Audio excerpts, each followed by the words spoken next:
মানসিকভাবে শক্তিশালী মেয়েগুলো অন্য ৮-১০টা মেয়ের থেকে আলাদা হয়। এরা কথায় কথায় কান্না করতে পারে না, ন্যাকামি করে কারো কাছ থেকে ভালোবাসা নিতে পারে না।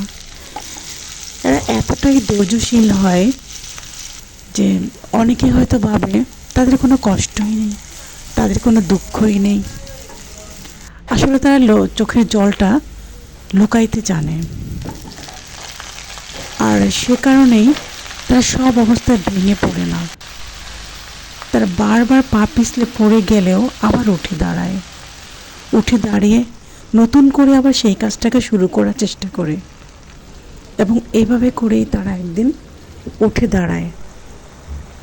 তারা একটা একটা করে সিঁড়িগুলাকে ধাপে ধাপে এগিয়ে সামনে চলে যায়। 10 তলা না যেতে পারলেও 5 তলা চলে যায়।